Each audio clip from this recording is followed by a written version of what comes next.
Ladies and gentlemen, it's time to meet our incredible guest for today's episode of the SMB Spotlight Show. I am absolutely thrilled to introduce someone who has worked behind the scenes on some of the most beloved South Asian films of the past decade and is now stepping boldly into the spotlight with a directorial voice that demands attention. Please join me in welcoming the multi-talented, deeply experienced and cinematic powerhouse that is Gulshan Singh.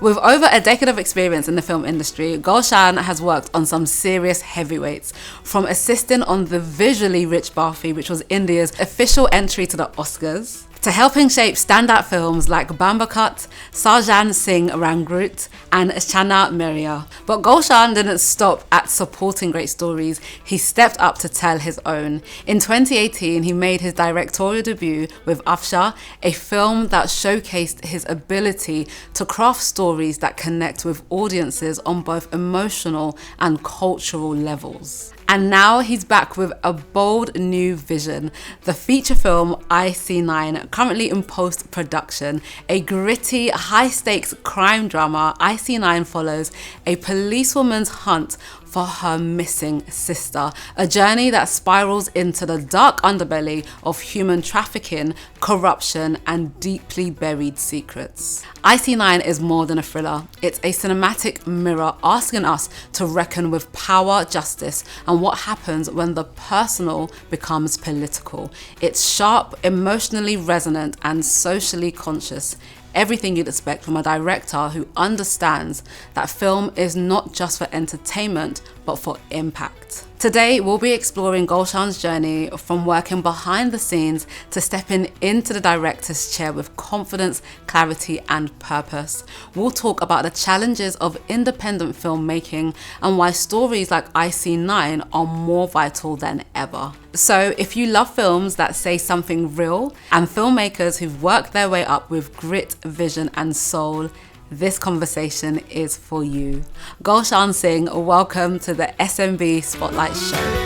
Gulshan, thank you so much for joining me today. I want to find out about your early life. So, growing up, your influences, and what sparked your love for cinema. First of all, thank you so much for inviting me to the show. It's really a pleasure. And my early life, I was born in a very small village in Punjab where I did not have any connection with the film industry or with the entertainment industry. So my parents just wanted me to study and do a good 9-to-5 job. So, but I moved to Mumbai when I was like 20 in 20s to study. I did my master's in finance and HR. Okay, that's different. Yeah, so and I started working as a banker. Yeah. But I had a group of friends who were into the film industry. They used to come every evening or after filming. Yeah. And they were talking about, okay, this happened on the set today. Yeah. That happened. So these kind of interesting conversations they had. So that made me to get into the films. Yeah. So I went to a film set just to deliver something to my friend because he was the executive producer on the film. So, but when I first time entered the studio, it was totally a different world. Like everybody was so busy running around, and the actors I used to watch in the cinemas or on TV, they were just walking next to me. So that was more like exciting to me. So I came back home and I asked my friend, okay, I want to be into the films. So first of all, initially he laughed on me. He said, you are into banking, so this is totally a different industry. It's not a 9-to-5 job where you work 9 hours and chill after that and you get money end of the month. But this is totally a different world. You will be a freelancer. You will be designing your own day. So like totally a different world. That's good advice from your friend. But I don't know, still I was like, I wanted to be in the film industry. That first day on the film set was still in my mind. So luckily, he said, okay, fine, you start coming to the set, and you won't get paid initially because you are not like qualified, professional or qualified. So I said, I that's fine. So I used to work on weekends on the film set. And after my job finishes on weekdays, like 9 to 5, so 5 till whatever time I get, like 3 to 4 hours, I used to be on the film set to learn. That is passion. Yeah, so that was I think, those were the most busiest day of my life because I forgot everything and I just focused on the film set and side by side working in my office.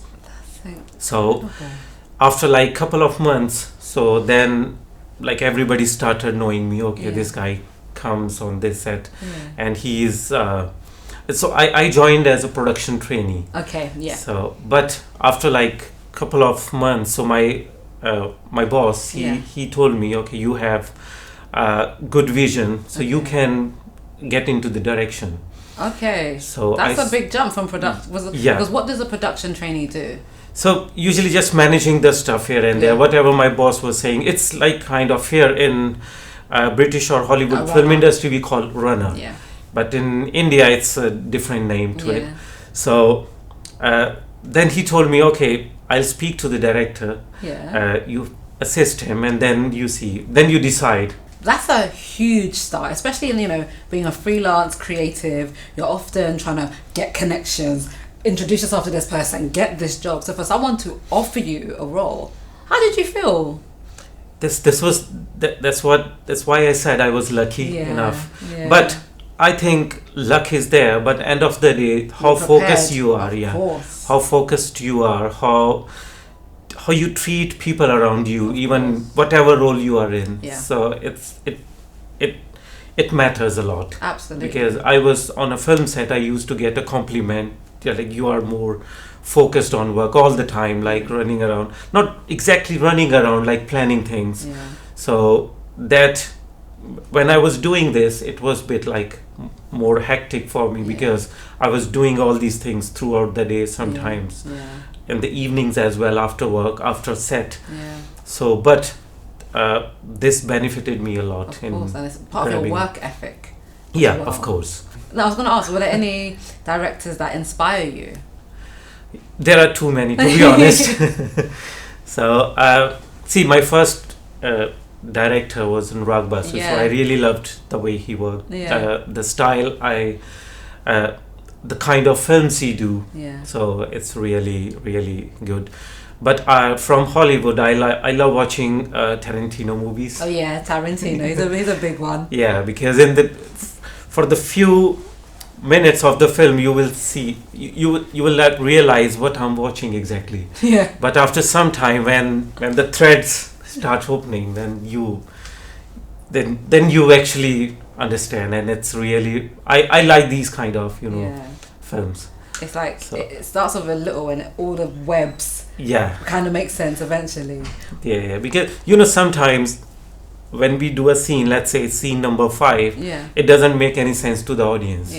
But after scene number 95, you realize, okay, this is why you say so this is how it gets connected. So that I love this kind of scripts.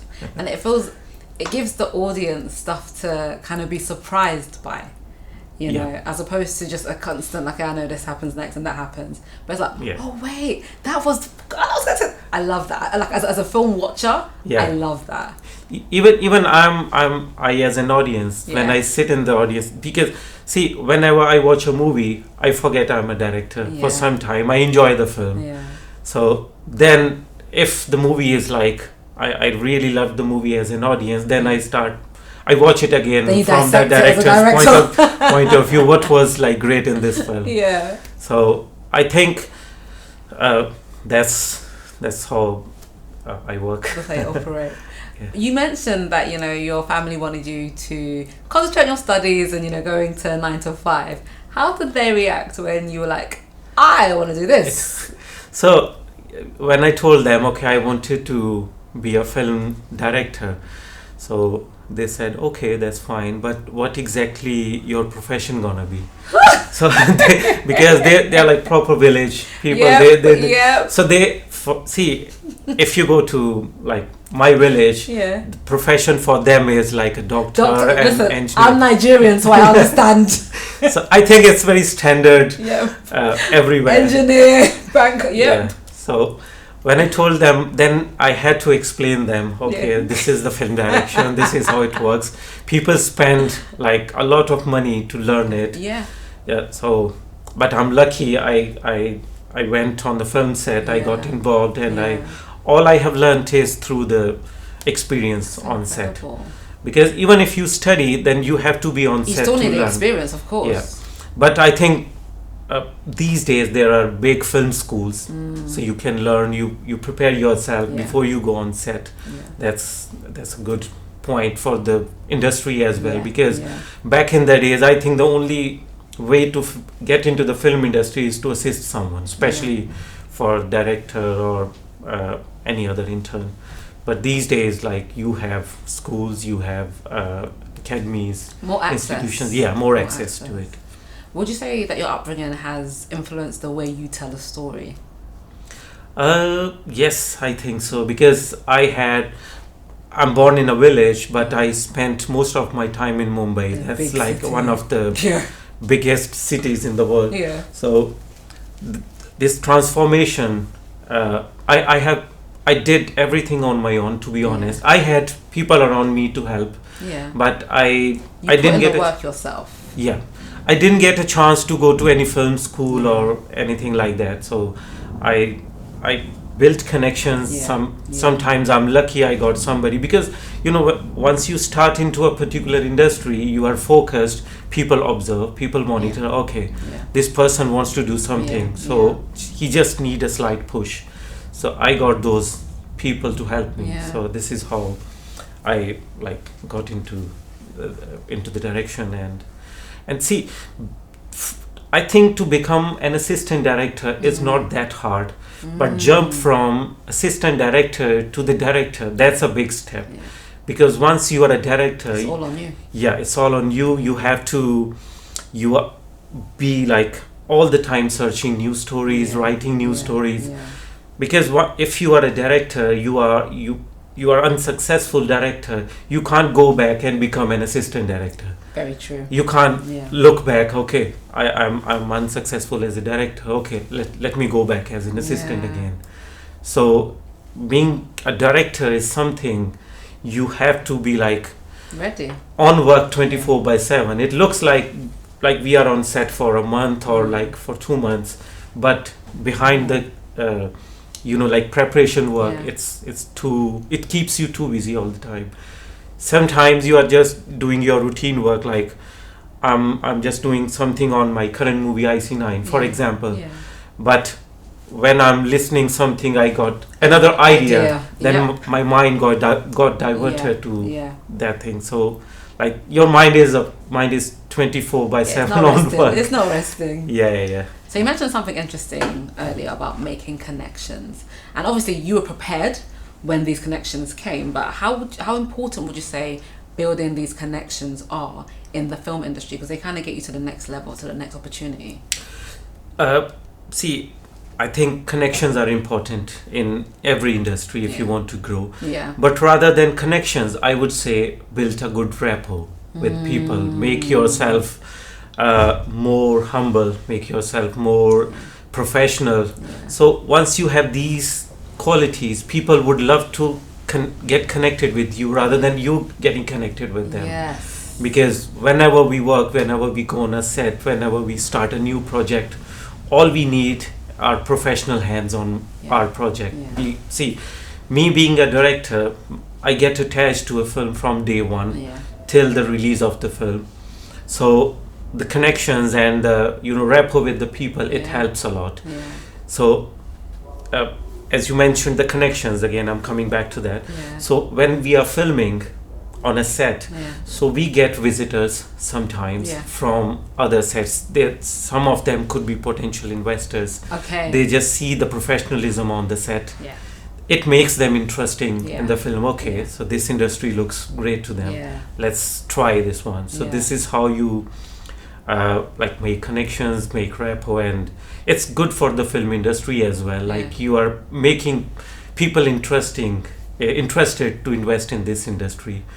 So this is, of course, it is, connections are very important, but again, just keep in mind, making connection doesn't help all the time. You have to make be professional. Yourself an asset as well. You have to have something to offer. Of course. I was going to ask you though, you've worked behind the scenes on some amazing productions like Barfi, Bamba Cooks and Channel Mirror.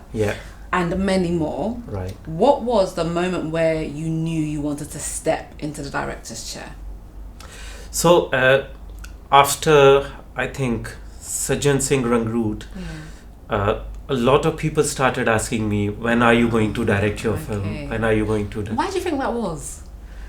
Because you know, when you are on set, people start realizing around you, okay, this person can do, is ready to be a director now. Because even when I was first assistant director on set, I know this person is like the caliber of the person into the film industry. Okay, this person is good for this role.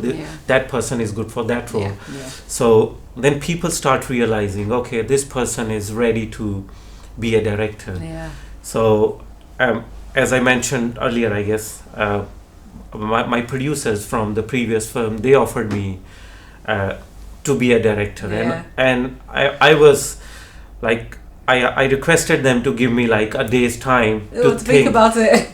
Because it's a big step. We spoke about it. This like from director to going back to assistant director is not possible. So I just wanted to have like a good thought to it. Should I say yes or no? What made you say yes? See, that night I couldn't sleep for hours. Were you excited? But when I read the story, it was really interesting, and you know, the team, it was like great team. The writer, everything, they all believed in me like a person. See, they could easily have hire another established director. They thought of putting their investment on me, so that was kind of trust they have on me. So that motivated me. Let's do a new beginning. And so from being a director to making your own film, what is that like? What is that step like? It is like more of getting into a new world, like more now you are more responsible, you are answerable. So being an assistant director, I'm answerable to my director if anything goes wrong. But being a director, I am answerable to my producer, my audience, my investors, everybody. Like, so I am the person who would say yes or no to a particular scene or to a particular cut. Because when we film, so let's say if you're doing the retakes, saying yes, this retake is okay to go for the edit is a big thing, because that would be that's your decision. So if you are if you're not sure about saying yes or no to a particular shot, then that means you are not ready to be a director. Because that's the big thing on set, I'm saying. And believing in your decisions. Because because see, audience, they don't bother what happened behind the scene.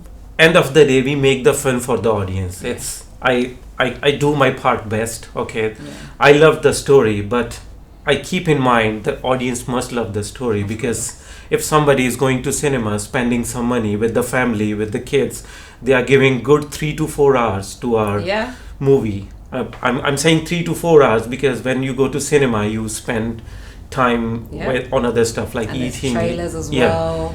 When we make a movie, so all we need is other than a good script, the execution of the film, so that it meets the standard of the film industry. It's not like I got money, I got some connections, and I'll make the film. It doesn't work that way. Like that. It's a whole process. You need to understand the audience, you need to understand the script, you need to understand the character, you need to understand the budgetary restrictions, because sometimes I might have an amazing idea, but when we calculate, it doesn't fit in our budget. It's expensive. So these are the points when you become a director, you have to take care of. So it's more of a responsibility rather than just going on set and then going on. So I want to talk about IC9. Tell me about IC9. IC9, it's I think most of people don't understand what IC9. Yeah, what does it mean? It means identity code 9. Okay. So it's because IC3, I believe, was a code for a black male. Correct. Yes. Okay. Correct. IC1 for, I guess, white. IC2, like different ethnicities. Yeah. So IC9 is a code for the people whose if their identity is not confirmed yet. So police can't call them by their color or by their, so they just they have a code for that. IC9 is for unknown. So if you Google it, you would find IC9. So, and this name was suggested by somebody from Home Office. My mate's friend, she works in Home Office, and so she advised it's a good name.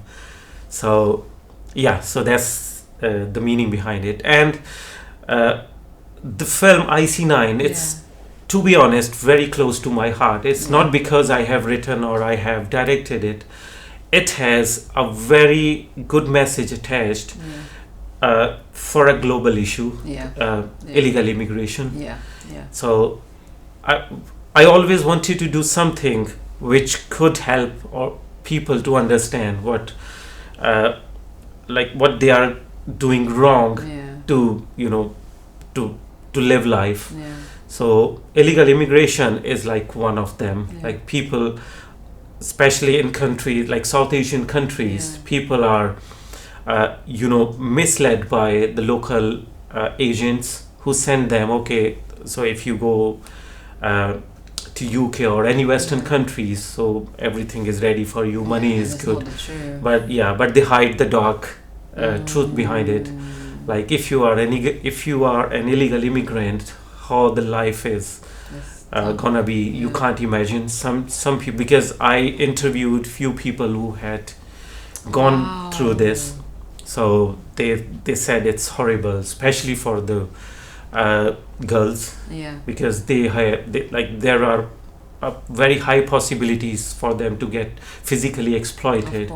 Well-educated girls, so if they get into all this, it's kind of circle where like traffickers operate. So, but end of the day, it's a film, so we need to give it a commercial value. So the other part of it's actually two stories, they merge into one. The other one is where a police lady, her sister is kidnapped, and she always has an impression that she's kidnapped by the illegal immigrants because they are into crime. So, but when she gets in connection with some immigrants, then she realizes like that's not exactly the scenario. We can't like blame straightforward, or we can't generalize a particular set of people. So she get into the depth, and then some horrific, truth comes out. So it's that kind of story. I can't. I get it. I can see you were like, what do I tell her? What can I not tell her? Where did that kind of inspiration for the story come from? And why was it important for you to get this story out there? See, it's mainly it's through the media reports, watching YouTube channels, and I knew some people who went through this. So then I thought of I made a synopsis of the film, and then I spoke with a very good friend of mine, Kyle Tierton. He's my co-writer in the film. So he loved the idea, and he said, okay, let's go write it. And then my producer Manny, then he he loved the idea too. He said, okay, it's a good subject to do, so let's start. So then, for a subject like this that is, it's very emotional, how do you decide who's going to work on it with you? How do you decide your team? See, it's again a process, like finding people through contacts, finding people through social media. And film industry, some people think for the beginners there is no money, so they don't dare to get into this. But I always wanted to be a director or a filmmaker to welcome newcomers with some kind of, whatever the industry standards are. It's either the finance or the rates are decided by a body. So at least I follow them. Once if a newcomer wants to enter into the film industry, it's not like, because when I was new into the industry, I worked on a different right, you were doing on the weekends and the evenings, and that's a very that's a huge impact that you're making. Because when you work in a particular industry, you're not just working for yourself. If you help growing the industry, you are helping yourself automatically, because more people will get into this, the industry will go bigger, you will have more chances to grow. So this is how I believe, like it has to be in this way. I wish more people thought like you, but I think a lot of people, especially in the film industry, are more like, well, if you want to start, you got to start from the bottom, you got to come in and help for free, not exploitation, but they get people who are desperate and they want to step foot into the industry, right? See, it's all, again, I would say it's all the preparation. If you are well prepared, if people see you are talented, so then they would definitely love to have you on set. So that's how it works. Wow.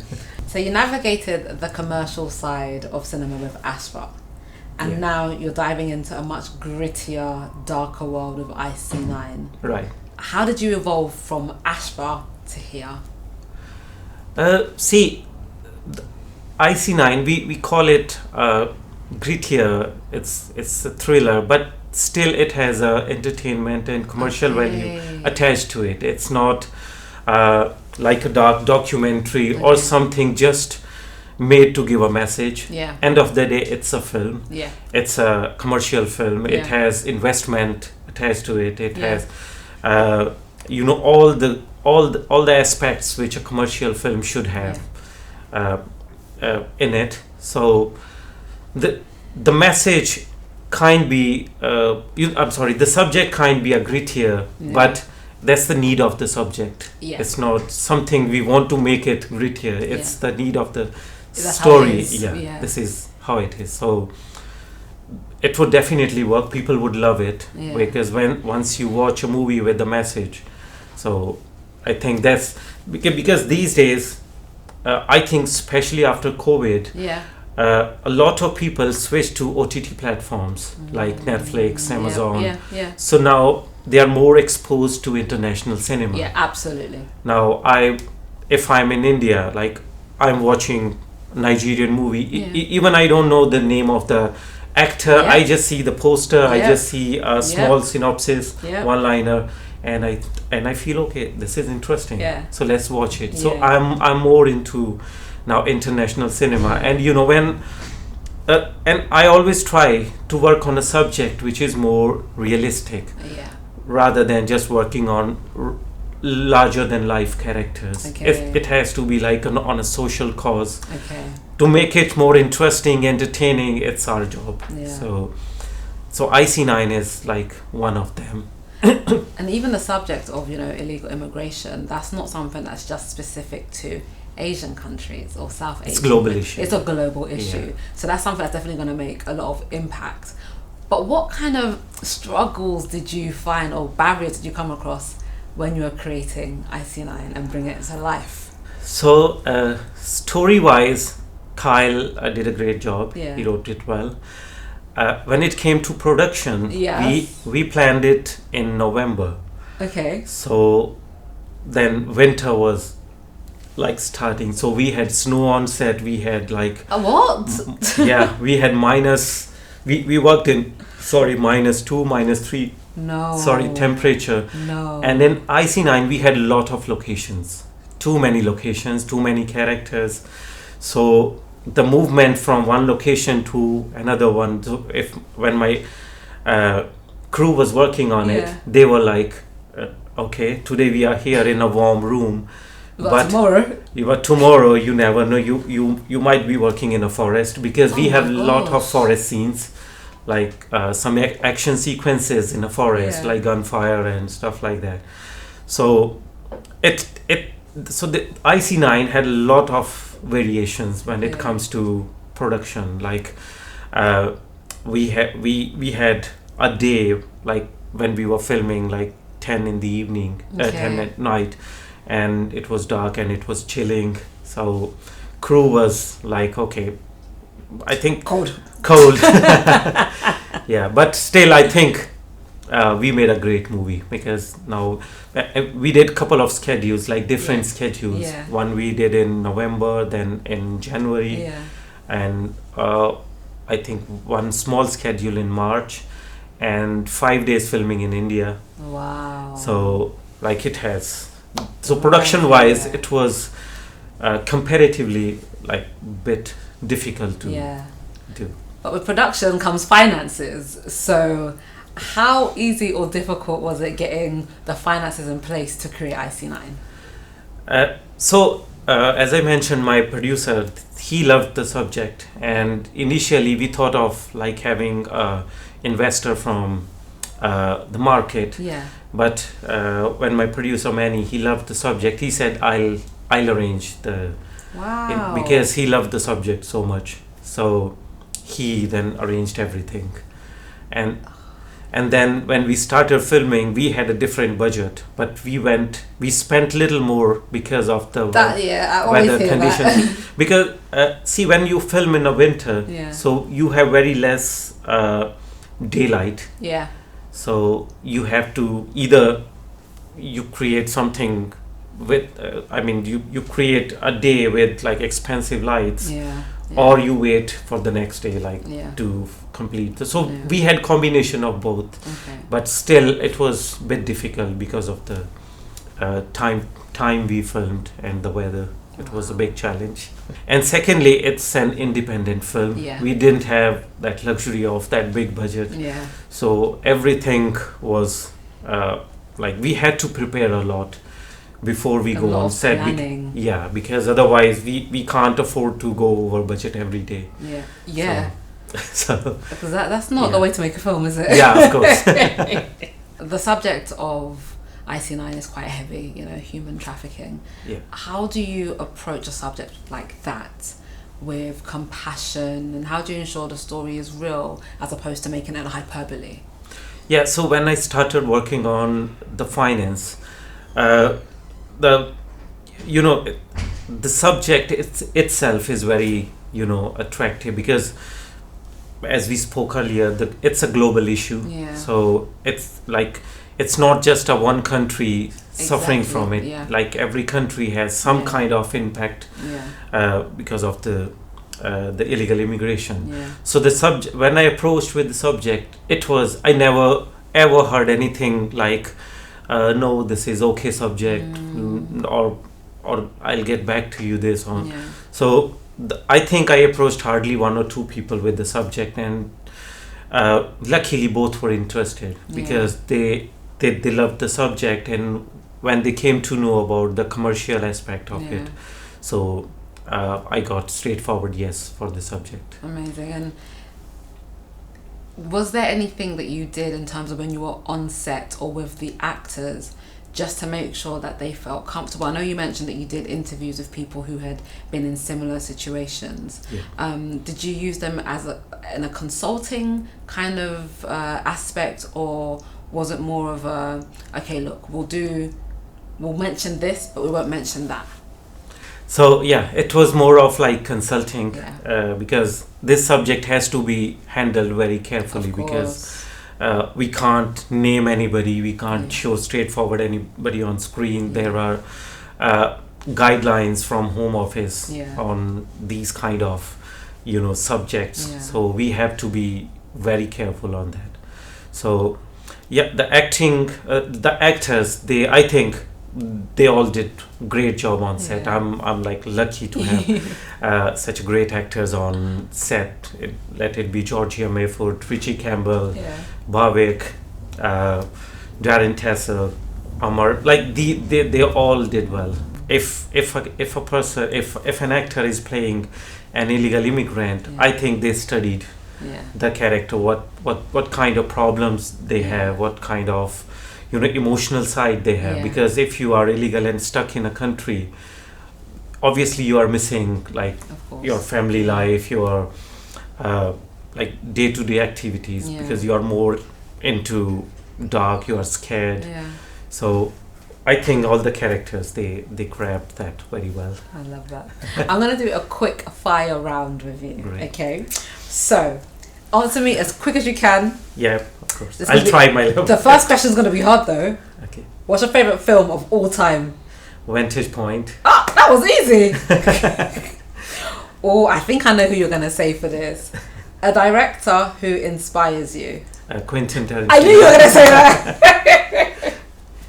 And one scene that you've directed that you are especially proud of. It's again in IC9. Yeah.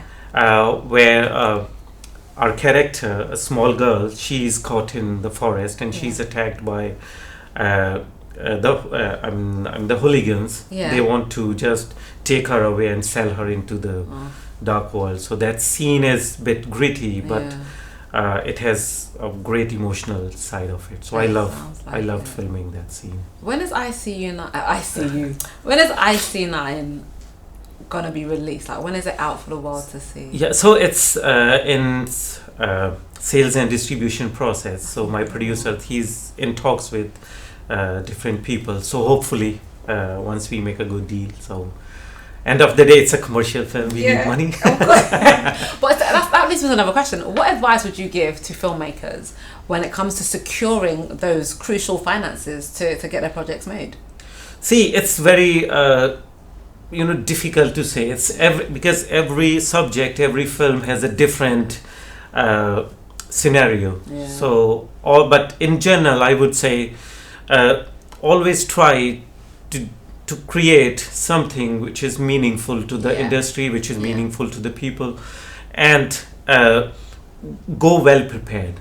Don't just approach somebody with the thought or with the one liner, because when I approach people, I prepare everything, because you never know what kind of question you are gonna get from your producer, potential investors, because if I'm investing somewhere, I need to know in and out of everything. So the key point is go well prepared, search about the subject, search about the market, keep everything on your toes, like whenever you need anything, you have answer for that. So looking into the future, what is next for you after IC9? Again, it's a very global issue. I won't say much about this, but we are approaching people for that, and it's a very topical issue, and people would love it. I look forward to finding out what this is. Thank you. And we are involving some big actors into this. Amazing. So that big in the sense like who has like more approach to the audience. So like a bigger budget. So who would your dream collaboration be with? Whether it's actor and director. Who would you, if you could? You can't say Tarantino. For an actor, I would love to work with Tom Hanks once. Oh, he is good, isn't he? Yeah, whatever like the setup is, but I would love to work with him. Yeah, he's a legend, and he looks like he seems like he's a nice person. Yeah, I hope. and I love his movies, like very like next door person character he plays. Never. Yeah. So, yeah. And how about director? Directors, I would say there are too many. I can't. Come on, name me someone other than Tarantino. Ridley Scott movies. Oh Ridley Scott is good. I love his movies as well. What is your favorite genre of film? See, again, it's a bit difficult for me to tell, because I love the movies rather than just going for a genre. I love, because as an assistant director, I have worked on comedy, I have worked on the war movies, I have worked on the thrillers, but I love more like thriller and the war movies. Okay. War movies, I love working on it. It's not because I love war. I hope not. Because I think, because I want to give a message, war is bad. Like it could spoil the generations. So yeah. Golshan, what legacy do you want to leave behind with your films, of everything that you're doing? What is the legacy you want to leave behind? It's very simple. I think be a good person, be a professional. If you're talking about your professional, be a good professional, and top of it, be a good person. Yeah, that's more important, because these days we go through the news every day, and that those news are not pleasant to listen. But all we, I think, as a human being, we can do is try to understand what these news are feeding us. So use your brain, think about it. Is this really a news for me, or is this a genuine thing? So I think all we need is to be a good human being. All like my profession, my family, all things are there. If I'm a good person, everything is gonna get sorted. It's true. And I think that's where it all starts, isn't it? With being a good person, and everything else, quote unquote, should be easier. For the listeners, what do you want them to take away from our conversation today? I would say IC9 is my priority as of now. We are trying our level best to bring it to the maximum audience. It's not just because it's my film. It's everybody's film. It's everybody's issue. Even if you are not into human trafficking or into illegal, if you're not an illegal immigrant, still it impacts you. Because this subject is something everybody get impacted every day. It might not be directly, but it could be indirectly. Of course. So I think I would love everybody to watch the film. Check out IC9. IC9. And the teaser trailer's out? It will be out soon. It is prepared. It is ready. So we are just waiting to get some good sales and distribution team get involved so that they release it on the social media platforms. Ooh, and how long will the trailer be? Teaser is 1 minute 34 seconds, and trailer is gonna be like 2 minutes and 20 seconds, around that. After you've made such a beautiful film, how do you decide what you put into such a small segment? That's making another film. So you are like, telling something in 1 minute 34 seconds is really very difficult decisions. But once you start working on it, you start getting ideas. Okay, this could be my shot for the teaser, and this could attract film, because your mind is constantly thinking about everything, isn't it? You have to be on top of everything when you are into the process of making the film. So that's the teaser is about 1 minute 34 seconds, and I'm 100% like sure people would love it, because it has like best of the teasers I have watched so far in my other films. That's a huge statement, Thank you. And Golshan, for people who want to get in touch with you, want to work with you, want to see more of your work, how can they get in touch with you? So I have my page, my Instagram page, so just Gulshan Singh director, and you can just send me a message straightforward, and if the project is like next project is starting soon, I'll definitely consider the profile. They can send me the email, or I'll forward them to the production team wherever they fit in, and they can follow our page IC9 the movie.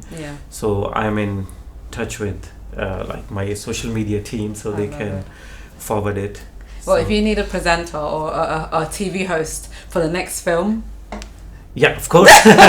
Of course, yes. I had a lovely conversation with you. And I can pretend to be Oprah. You know, I won't mind putting my number on social media. Really? But a good friend of mine did that, and he was getting like 15 calls every day, and he had to take that off because. So that's not possible. Sorry, but don't put your number there. Yeah, and I think sending your CVs, your work through emails is more professional. It is more professional. Yeah. A random phone call. Hi, I want to be an actor. Hi, it doesn't make sense. A CV makes because more sense. even when especially you're a director, when even the film is done, like if you're the production is done, you are into post-production, you are still into the studios, you have to be silent whenever you are inside the studio, so we can't answer and we can't talk all the time, so much work. Golshan, thank you so much for joining us. Good luck with all things IC9 and beyond. Honestly, I'm really excited for the release and to see such an impactful film, so thank you again. Thank you so much for inviting me to the show. It's really, really my pleasure to be on this show. Thank you so much. And for our listeners, make sure you tune in to next week's episode. You don't want to miss the special guest.